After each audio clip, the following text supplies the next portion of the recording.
Well, long before Wisconsinites were divided over recalls and politics, they were split over something that seems almost quaint now that we look back on it. The Packers' treatment of Brett Favre and vice versa in 2008. Tim Van Voren provides us with a preview of a film that takes a look at a summer we'll never forget.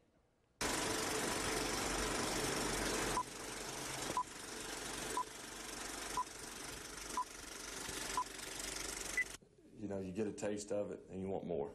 Some nights I stay up, cashing in my bad luck. Some nights I call it a draw.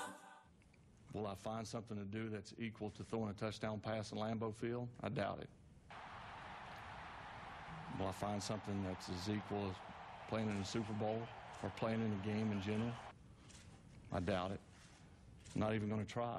Some nights I wish that my lips could build a castle. Some nights I wish they'd just fall off. Dude, it's America. You know, it happens all the time. But I still wake up, I still see your ghost. Oh Lord, I'm still not sure what I stand for. Oh, what do I stand for? What do I stand for?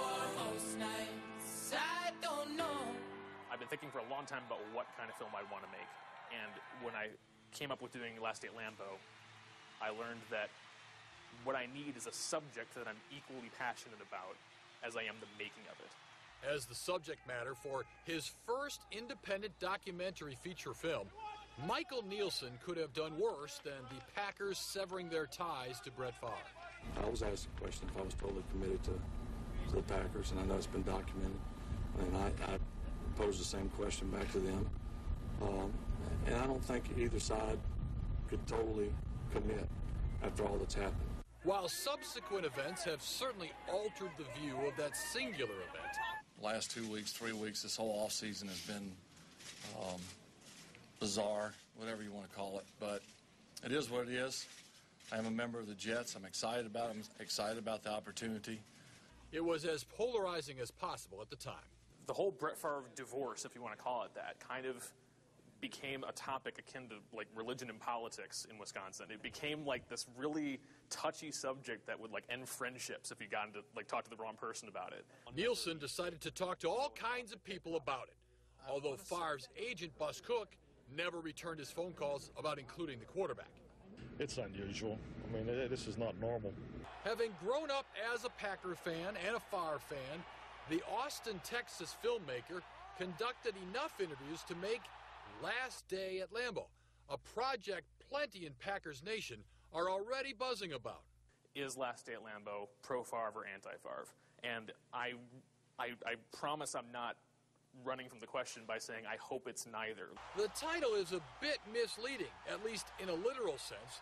The events actually cover more than 2.5 years. From the game, Favre threw his last pass for the Packers. Long count, blitz coming, Favre back to throw. They picked up the blitz well. He throws the right side, and it's intercepted.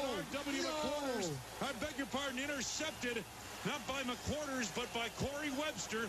Until he threw his last pass against them at Lambeau. Snap to Favre, rushes on, slips and falls, gets up, scrambles right, looks, throws the end zone.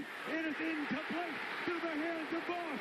The Packers have hung on, and there is the most satisfying dagger the Green Bay Packers could ever throw. There is a full story there, and it actually has kind of a really solid arc to it, a really solid 3-act structure and whatnot.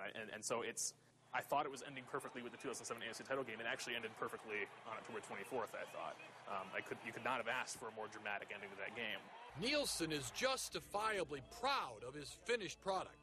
To have a movie made at all really is a miracle in many ways. So it's if I can, you know, have this just made and be able to show people, I don't need to make a dime. I just want people to see it and you know, enjoy it, and hopefully it brings some perspective and maybe some closure to some Packers fans who are still reeling from it. And a glorious end to a pretty glorious run for number 4. Cue the closing credits.